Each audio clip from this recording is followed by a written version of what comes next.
There, I think that's it. I'm out. I'm sorry. So,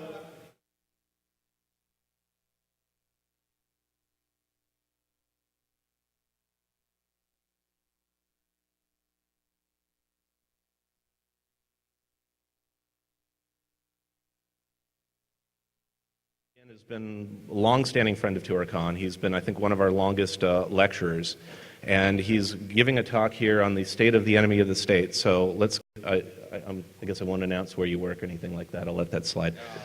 I'll let you deal with that.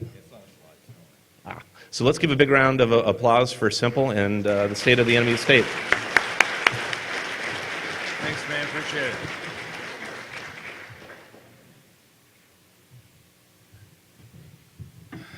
Good morning, technologists, federal employees. Do you have any federal employees here? Government contractors, state representatives, any foreign governments, intelligence represented here? Oh yeah, they're all here. Okay. Crazy people. Do we have any crazy people? Want to give a big shout out to some crazy people? I guess I won't be giving a shout out to any of the drunks. I guess they probably are the ones that aren't here. Oh, there's a few drunks here. Good. Good. Good deal. Fellow hackers, it's good to be back to Toorcon 8. The first Toorcon I spoke was at Toorcon 2. And I think I've spoken at almost every single one of them. I've tried to make it to all of them. And this is one of my favorite cons. I really have a good time every time I'm here.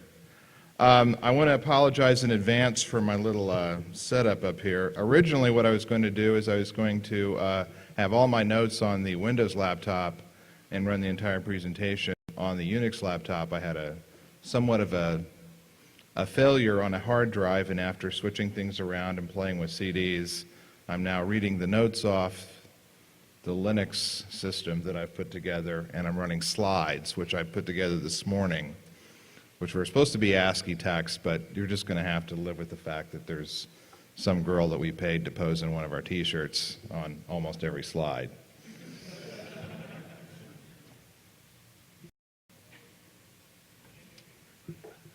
What was that? I couldn't hear you. Exactly, all right.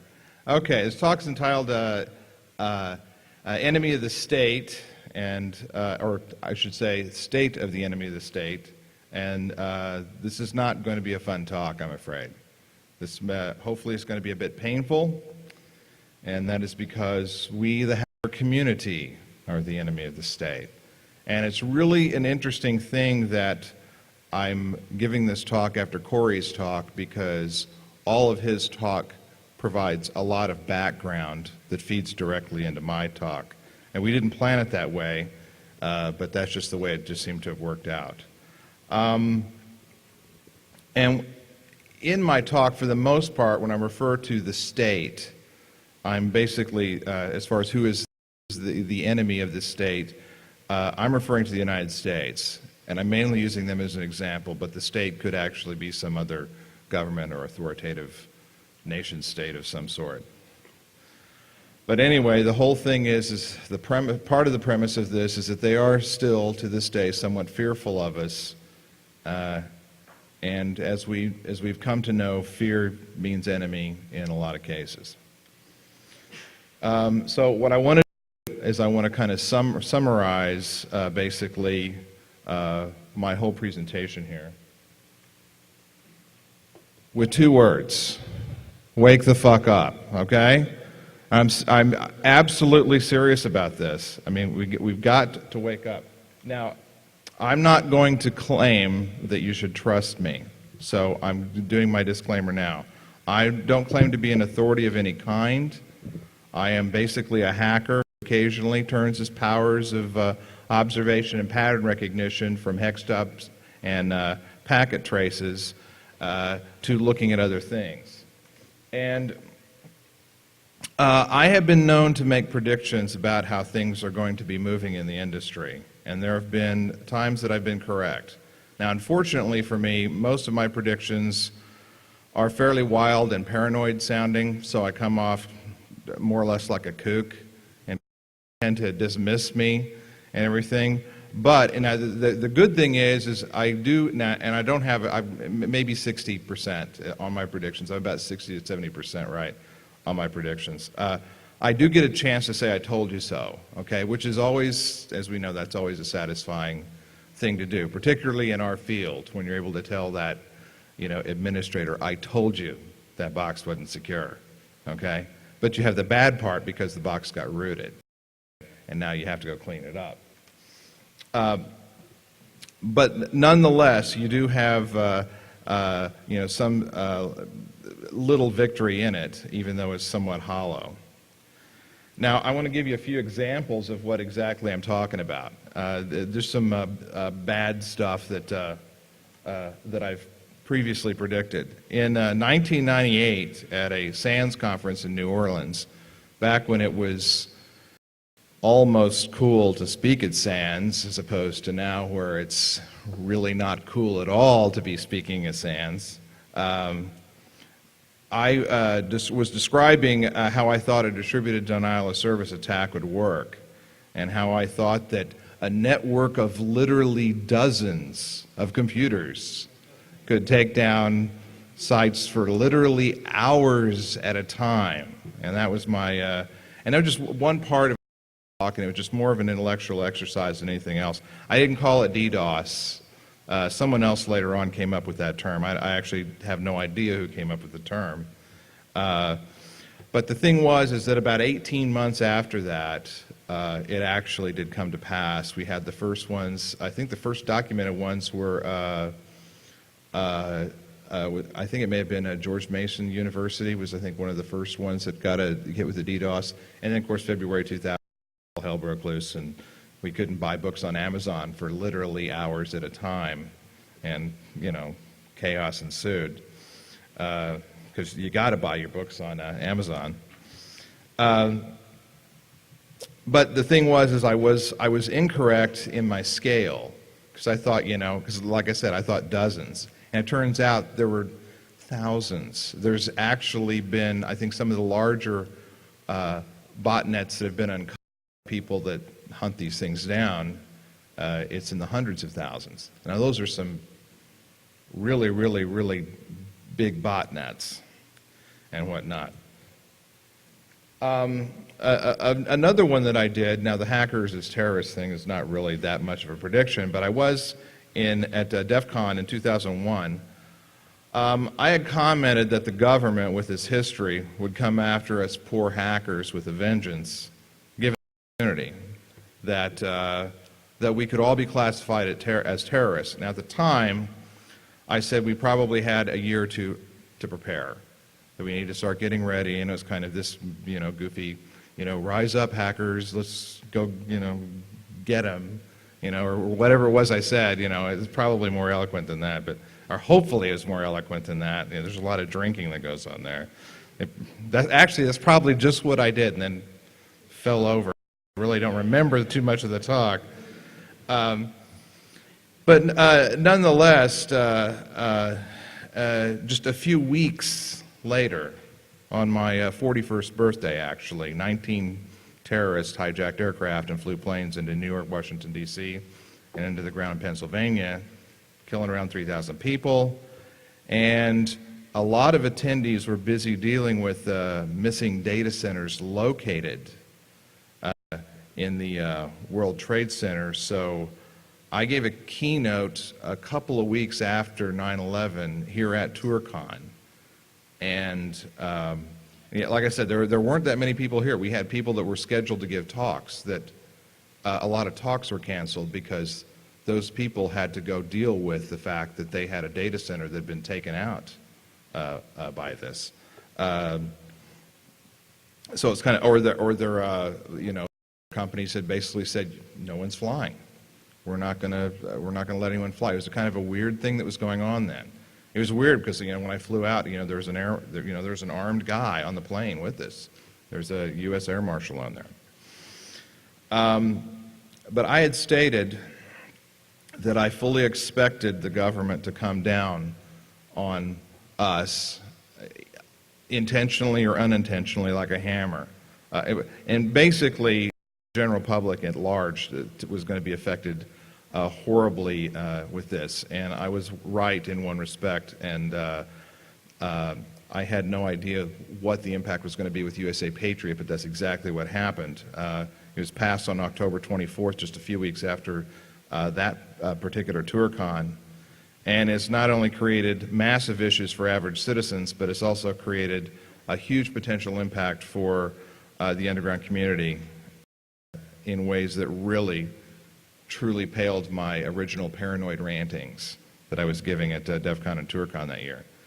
And to give you an example of what I'm talking about when I say hackers as terrorists, I had a conversation, this was again, just after Toorcon. Next big conference was CanSec West, and I was speaking at that one as well. And I had a fairly lively discussion. As you know, if you've ever been to CanSec West, usually the first morning, registration starts at 8 o'clock in the morning, so Dragos gets down there about 10:30 with his computer with all the registration info. So everyone's milling around down there waiting for Dragos to get out of bed. And so I'm having this conversation with there's a couple of FBI guys, and then there's a guy that I had met there at the conference from the Department of Justice, who's actually giving a talk, and so I'm kind of quizzing him, and I'm basically talking to him about USA Patriot, and so I'm asking what are some of the implications here. Well, let's throw out some scenarios, because I was really interested into what was legal and what was not. And I said, let's say, for instance, that I port scanned all the web servers in China and was looking for web vulnerabilities. I'm just looking for files on servers. That's all I'm going. I says, pre-USA Patriot, was that legal? And DOJ guy and the FBI guys at the same time said, yes, that was legal. You could do that. You could look for files on a website, and it was not. Ooh, I'm losing something here. Hold on. Okay, there we go. And then I said, okay, how about post USA Patriot? Is it legal? The answer was no. Because what you were doing by scanning the entire address space of China could be interpreted by China as a preemptive act in a possible cyber attack against a nation state. You could actually be considered an act of war. Therefore, you could be classified as a terrorist, and you could be considered actually an enemy combatant. So you could, off to the pokey down in Guantanamo Bay and having a great time there with all the other terrorists that they've got apparently locked up down there. So, hello? Oh. So basically, if you couple USA Patriot, originally intended for fighting terrorists, and being used also to fight all kinds of other crime, as you know, USA Patriot has been trotted around the whole country, and they've been saying, hey, you can use this to fight organized crime, you can use this to do this and do that. And they've got all these lectures to all these local police departments on how they could use USA Patriot. Now you couple this with different animals such as Echelon, and some of the more disturbing things that have come to light, such as the whole NSA, AT&T debacle that's going on, and the basic suspension of habeas corpus, which I mentioned with the presidential authority to deem U.S. citizens as enemy combatants and say you don't get a trial, you don't get anything, and we can do everything that we want to you, and you can't say shit about it. With that, you can basically say that tonight we should all party like it's 1984. It's kind of creepy. Now, I wasn't unique or alone in these predictions, and I'm not claiming to be the Cassandra of the internet, if you catch the literary reference there, where no one actually believes your predictions until after they come true. But there are many of us that are saying these things and that no one really believes. But I'm still going to get up here in spite of all that and deliver some more bad news to you guys. Okay, got some more predictions. Now, first I want to provide a little bit of technological background for my bad news. And the poor souls of you that have followed some of my previous rantings may recognize some of these little tidbits, but they do kind of follow a logical flow. And since so many of you are new to Toorcon, you know, welcome to my crazy world. Now, as you know, the intelligent community is more advanced from a technological standpoint than the private sector. Okay, we're going to take that as a given. All right, because there's things that they do have that are classified. Now, the exact question is how much. You know, being in the business, this business of security, and attending and speaking at numerous conventions, I've come to know a number of individuals from the spook world, and I've shared my thoughts and listened to what they have to say, and the estimate as to how many years ahead of the private sector the more classified and more secretive parts of the government range anywhere from 3 to 40 years ahead of the private sector. Now, when you're talking about such technologies as you know, like magnetic encased faster than light aircraft and reverse engineering UFOs, the 40-year marks is probably pretty dead on right there. But I'm not going to go off as I have at previous Toorcons on UFOs on this particular talk. I'm sorry, I've done it before. I'm not going to do that this year. But get into that whole kook area again. But I want to talk in some realistic terms I think we all can identify with.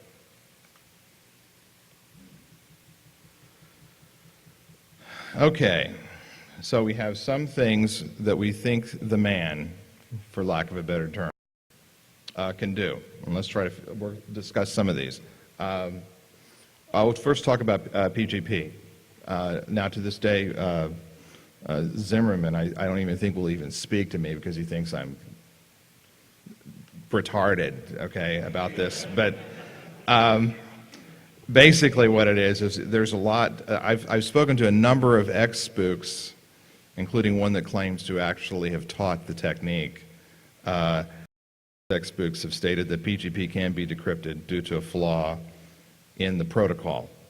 They say that the actual algorithms themselves are fairly, you know, they do what they say they do, but it's just the protocol itself used in the process, that there is a flaw in that process that allows the U.S. government to actually break this. Now, supposedly, the fact that PGP can be decrypted is not classified, but the technique by which you can decrypt PGP is the part that's classified.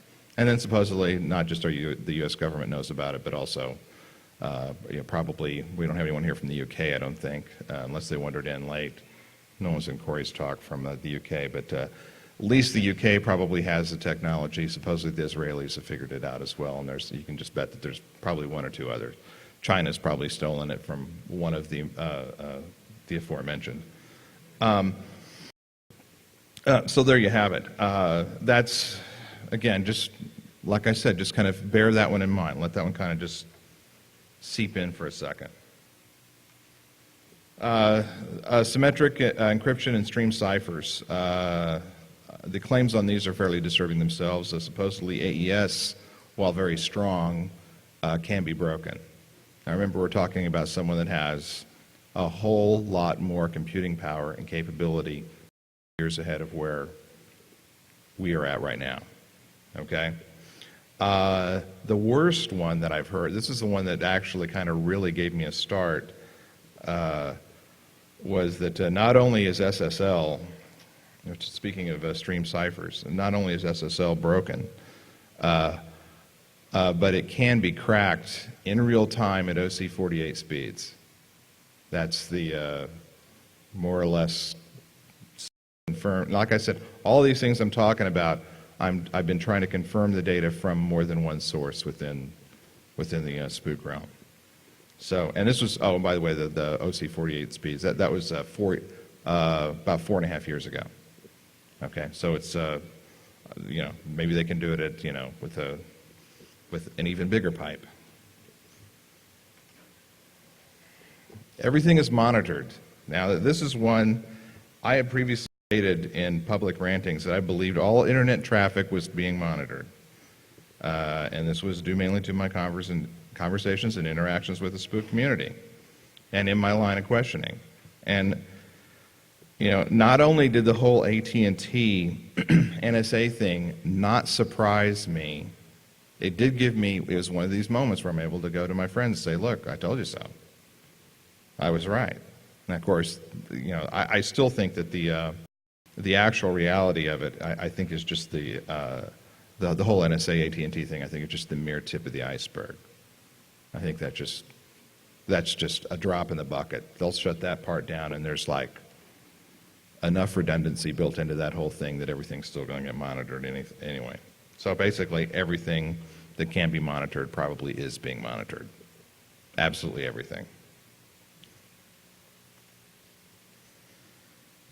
And as I've stated in previous talks, in 1996, at a convention, not really a security convention, but at a convention where it was thought by the speakers to be devoid of reporters, when in fact one reporter was in the audience.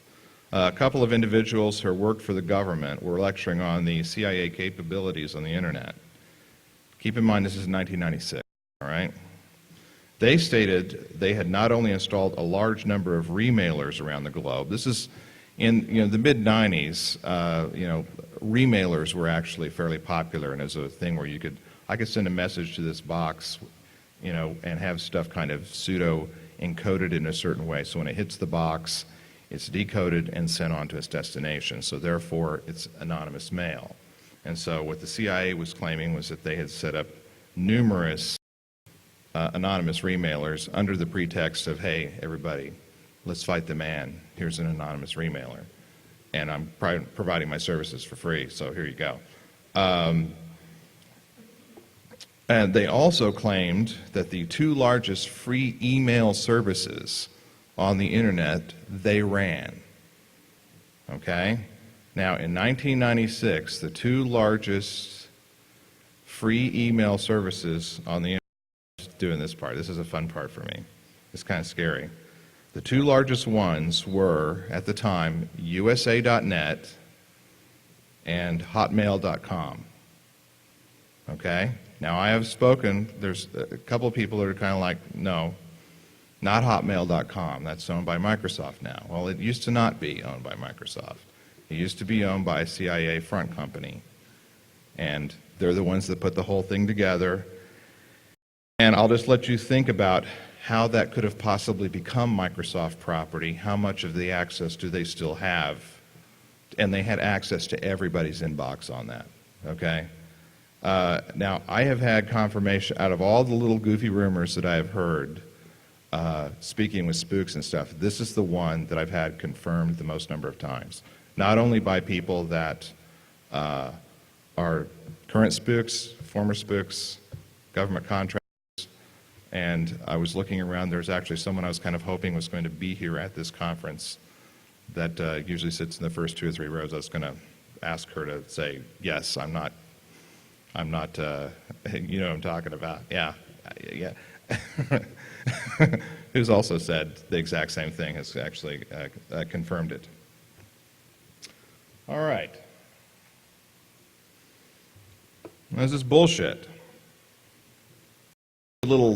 Because you're saying, okay, how does this guy come up with this, goofy shit, okay? I could just tell you it's all bullshit and you guys could rest easy and won't be so scared. You'll be able to sleep better at night. But what I'm going to do is I'm going to tell you, I'll give you an example. This is a small example. It's not really a big critical thing, and it's kind of a funny story. So I'm going to try to maybe lighten it up here a little bit for you. This is DEF CON about, I think it was in 2000. And you know how you're at cons and there's like, the circle of people that's all talking about stuff, and then a couple of people walk up and maybe you know them and maybe you don't know them, and then a couple of people walk away and so forth and so on. And I was in one of those little circles of people that kept morphing, the conversation kept changing. And it kept slowly dwindling down until it was just 3 of us. It was myself, a Fed that worked in a department, I never figured out what department he worked in, another Fed who was currently assigned to, I believe, the NRO, and then but both of them had previously worked with the Secret Service. And they had a whole bunch of mutual friends that were still over there. And the funny thing about it was that the guy on my left thought I was with the guy on the right, and the guy on the right thought I was with the guy on the left. So I'm kind of baiting the conversation as we're going along. And the conversation is talking about what they referred to as the shit detail. And shit detail was, in fact, protecting the President of the United States, who at the time was Bill Clinton. And they're telling this story about how one of the guys said, because his buddy was talking about how he was heading out over to where the pool was. They're walking around on the White House and the property. They're heading out over where the pool was, and Hillary Clinton was in the pool naked with another woman who was naked. In fact, she was Marky Post from TV's Night Court, if you all are fans of Night Court. So apparently those two are naked in the pool together, and when he walks up, they get out of the pool and they run off, and and so it's like this big mess, and he's so disgusted because he has to help protect the Clintons from themselves, because his job is to protect the president. So he's got to protect the president every time the president and the president's wife do something stupid. So if they're like having Coke parties or smoking pot or whatever it is that they're doing, he's got to protect them because he's got to protect the office. So they have to kind of turn a blind eye to any crimes they see committed. So talking about how horrible it was.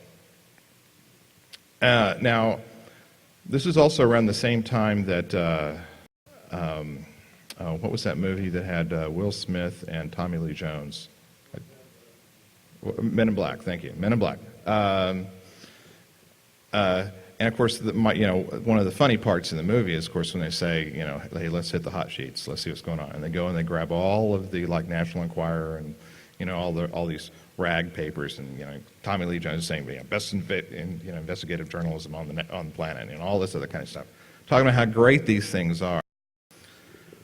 Well, what's funny is that I don't know how many of you are aware of this, and you can guys can go and look this up, that the people that started American Media Corporation, again, is our folks in the CIA. In fact, on the resume of the guys that helped form American Media Corporation, it actually lists their employment as members of the CIA, that's previous jobs that they held. They leave the CIA, they start American Media Corporation. American Media Corporation puts out several rags, including one of them is the National Enquirer. So what happens is when there's a story that's getting ready to break that's going to look bad for the public, and it's going to, if they think something's going to break, let's leak it to the National Enquirer. National Enquirer will print it, and no one will believe it because they also print all these, Bat Boy and UFO stories and everything else. And so everyone thinks, oh, well, they're a bunch of kooks. And so mainstream media says the Enquirer's got this. Where's this coming from? This is bullshit, and they don't run with it. Okay. So what happens is 3 weeks after I get back from that DEF CON, I'm at the grocery store. On the front cover of the National Enquirer, Hillary Clinton in the lesbian affair. I pick up the National Enquirer, open it up, get to the article, and it details finding them in the pool. Doesn't name who it is. Doesn't name this Marky Post, but it gives all the same details that I had in the DEF CON 3 weeks previous. Okay? So it's little things like that, that happen when you're dealing with all these goofy, spooky kind of things that really make the hair stand up on the back of your neck. So now where am I going with this? Okay, so far all I've done is just talked basic paranoia. I do have a point. Okay? All right. Corey brought up WIPO. In 1996, the United States, along with most other nations on the planet, signed the World Intellectual Property Organization, or WIPO, copyright treaty. Now, this treaty was designed to enact legislation on a global scale to ensure that intellectual property was protected everywhere. The current number of participating nations is 183. They're actually meeting right now as we speak in Geneva. One of the things under discussion is this idea of broadcast rights. Good Lord, is that a train? That was weird. Now, the legislation, obviously, since we signed the treaty, the United States has legislation to make WIPO a reality. Now, what they did was they passed the Digital Millennium Copyright Act, which, DMCA. Now, the controversial part of the U.S. implementation of this WIPO treaty was Section 1201 of DMCA, which actually went farther than the treaty actually required. The two really interesting prohibitions were intended to protect copyright owners in the digital realm. It included a ban on acts of circumvention and a ban on the distribution of tools and technologies used for circumvention. Circumvention being you're circumventing digital rights management. There are some limited exceptions to these prohibitions, and these include security testing, reverse engineering of software, encryption research, and law enforcement, believe it or not, has for some strange reason, is exempt. Since 1998, which is when DMCA was enacted, the main muscle for its use, it provides a lot of teeth to allow people, copyright holders, to go after people civilly. But there are parts of it that actually outline criminal behavior. Multiple companies have invoked DMCA for various reasons, Adobe being an obvious one. Sony's done it, Apple multiple times, Microsoft and Hewlett-Packard. Lots of other companies have as well. Those are some of the more well-known companies. Most of the companies have just threatened the use. A few have gone to court, very few. Usually the threat of DMCA is enough, and if you want more impact on the DMCA on you in particular, I've got a link here for the EFF website. There's a white paper section. Scroll down, you can find some stuff about DMCA. That's fairly relevant and interesting. Okay. So, by the way, I'm going to trademark the term cyber apocalyptic and cyber apocalypse. It just sounded catchy because I want to kind of pump this up a little bit, give it some zazz because when you're talking about bad stuff, you need to make it pop. So I've been in marketing meetings too much. I'm sorry. You could say that our community lives on what is referred to as the fringes. We live on the fringes of society. And as we're on the edge of society, we are often in the unique situation of seeing what is going on before it becomes mainstream. And also, as edge dwellers, we're often affected by issues that take months or even years before they really begin to impact the mainstream.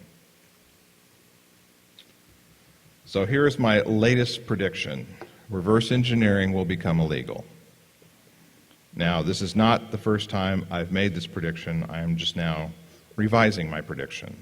And I'm predicting that it will happen much sooner than I actually had anticipated previously. And I will start making some predictions as to what area will bring this about. And that is, of course, digital rights management. And with that whole thing that Corey was talking about earlier. And I want to start with a few data points to use as a reference.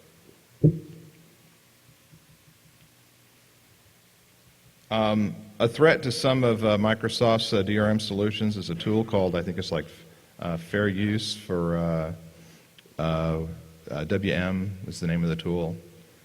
Anyway, Microsoft has filed a lawsuit against a NIM. Filed a lawsuit against an anonymous person known as Viodentia, who, if you're here, do not reveal yourself. Okay, there may be Microsoft employees around.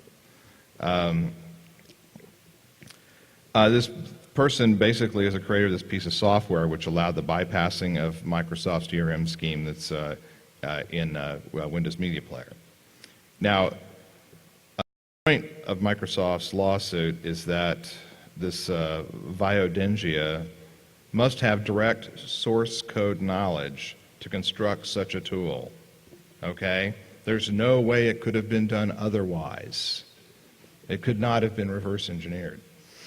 Now, of course, Viodengia is claiming that it was done all using reverse engineering techniques and has nothing to do with source code, and that basically the whole thing is a opportunity for Microsoft to bring the lawsuit forward to bring this person out of the digital closet of anonymity. Now, as this case unfolds, I would expect that Washington, that the lobbyists for Microsoft in Washington are going to be making some interesting moves. Now, what really makes this such a frightening data point, okay, thank you. Corey gave a number of interesting data points. What makes such a frightening one is that Microsoft has only threatened DMCA before. They've never actually filed a lawsuit and gone to court. And if this thing goes the direction it's heading, then we can expect potentially more action from other players in a lot more aggressive way. And I would expect that, of course, they're going to be all over this from a DMCA perspective. And my guess is to prevent future things like this occurring, there will be a lobbying effort to eliminate some of the exceptions to the prohibitions that are in Section 1201, mainly reverse engineering. Okay, that's actually, I really, truly think that's the direction that this is heading. Considering the whole direction the whole industry has been heading, which I can now skip like a good portion of what I was going to say because of what Corey had said earlier. That's basically where I think we're going. I've got one other one I want to bring up. I watch this for a warning sign. I would watch for the disappearance of commercially available reverse engineering tools. And I'm going to bring up a rumor that I heard. I heard this about 3 days ago. This is why I added this into the slides at the last minute. There is a rumor that Data Secure is going to stop selling IDA Pro to the general public, that they're going to be selling to the U.S. government.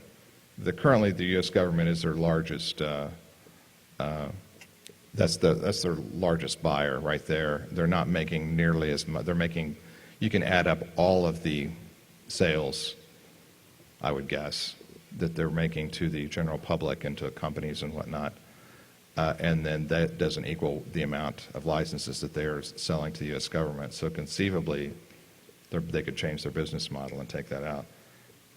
There's been a number of recent events that have occurred within the company, involving leaks of wares and them getting all bent out of shape. And one of the rumors has come out of that they're potentially making this move. So if anyone, you don't have to stand up and say, I heard that too. Just come up to me sometime during the con and just let me know if you've heard something else. So because I'm real curious about this.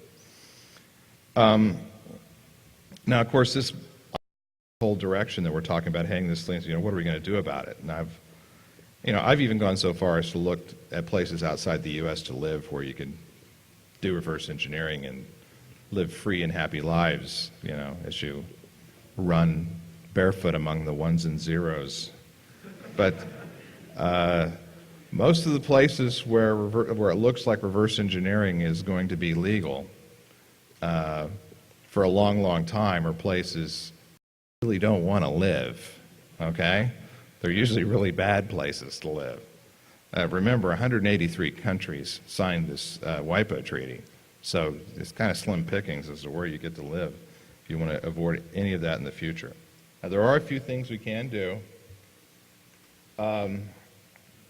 Obviously, you can support the EFF. They're fighting a good fight. Again, the AT&T NSA thing, that's a great start towards which is a very long, hard, uphill war. This is just one little battle in that whole thing. Support EPIC and FAS, ACLU. I know some of you are not as,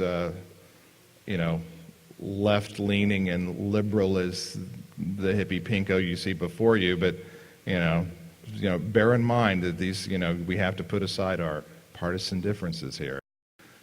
because the man's after us, all right? And because I hated what just kind of this is the anti-government thing.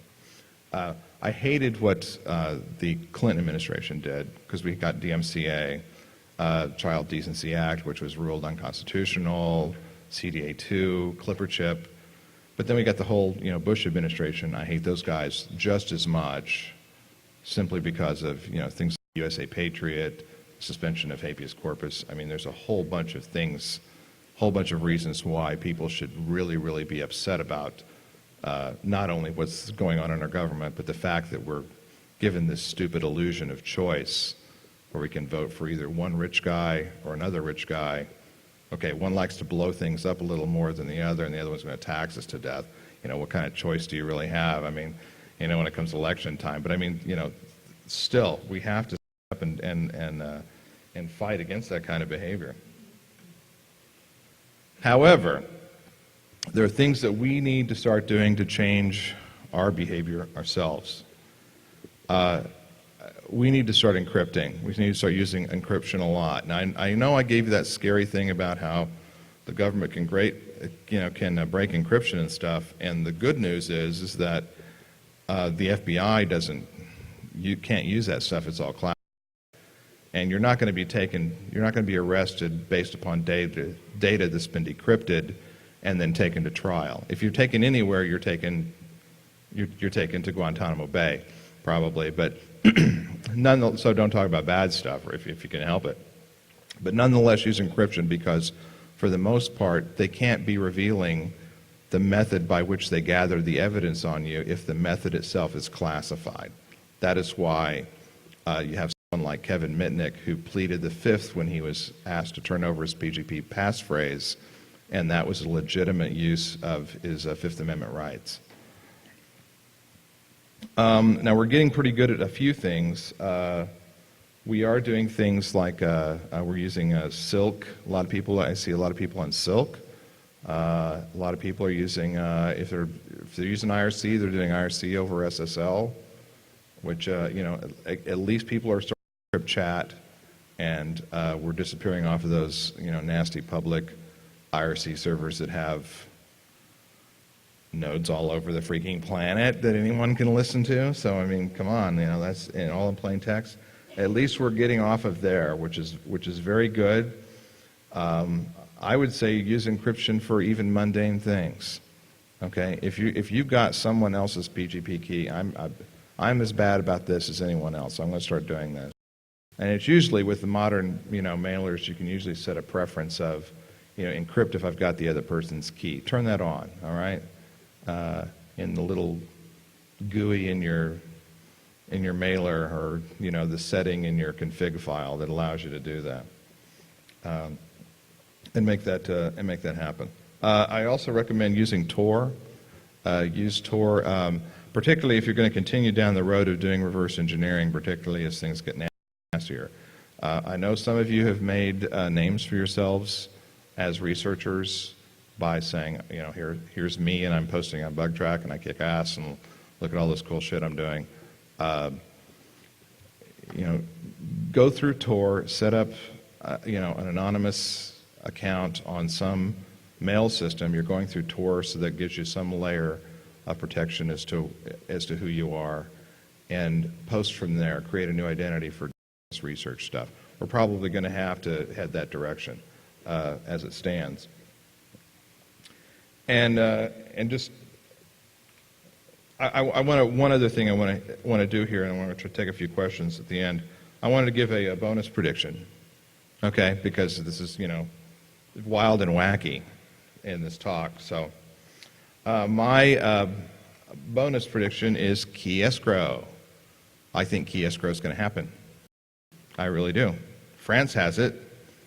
They've been doing it for years. They've been doing it for almost 10 years.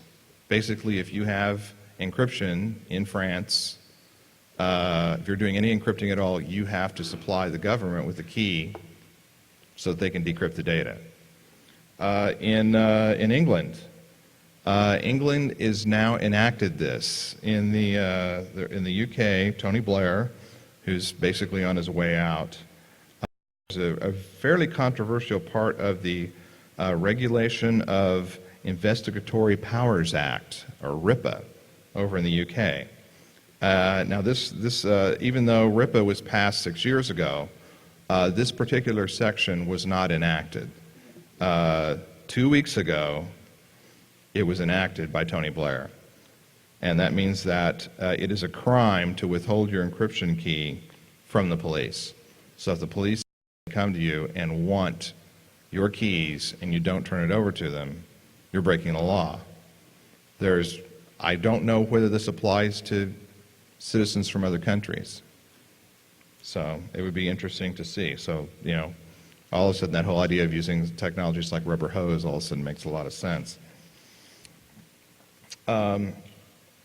So there's my bonus thing. I would think that, that the U.S. government is finally going to say, hey, if we're getting away with it in Europe, and Europe has much more stringent privacy laws and everything, that we can probably get away with it here because, it's a country of sheeple who will believe anything the military industrial entertainment complex comes up with through television. So I want to thank you. I'll take a few questions. If you got any questions, I think we've got just a 5 minutes or so. So if anyone's got any questions, just fire away. Yeah, right there. In your earlier part of your talk, you mentioned that AES was broken by the U.S. government. Yes. Can you answer why the U.S. government chose to accept it as an encryption standard for secret and top secret information? They're not concerned that, whether they might not be concerned that other governments will be. To repeat the question, I mentioned that AES was breakable by the U.S. government. Why did they approve it for secret and top secret stuff? The word I've been giving is that it's not being used for top secret stuff in a lot of areas, that there are encryption algorithms and stuff that have been developed by the NSA that are specifically used for stuff they really deem to be critical. Now, it is either that they possibly believe that they're the only ones that can break it. Maybe it requires some type of super-duper huge-ass computer the size of several city blocks, and they've got one, and they're the only ones that has the computing power to do it. Or truthfully, I don't know. It was perplexing to me when I heard it. It really was. Another reason might be because if they're telling people that we're doing secret and top secret stuff with AES, that all of the evil people in the world start using AES, and now they can get their shit, which is another possibility. But truthfully, I don't know that, and no one's ever answered that question adequately for me. Way in the back, white shirt.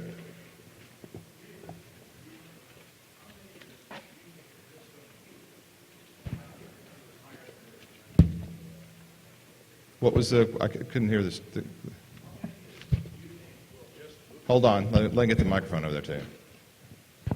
Realistically speaking, how many of us do you think will just get fed up with it and move? I think there's some actual talk of that. I mean, I already have friends that live overseas that will not travel to the United States. There's been some famous, well, not famous, but made some press, like when Alan Cox resigned from the Usenex because they're planning all their committee stuff over here in the U.S. and he says, I'm not going to go over there. I don't want to be a criminal because of what I do for a living, even though he's basically just working on the the Linux kernel for the most part. There are researchers that are in Russia that will only present at security conferences that are, I think the closest they'll get to the United States is going to be CanSec West, which is in Canada.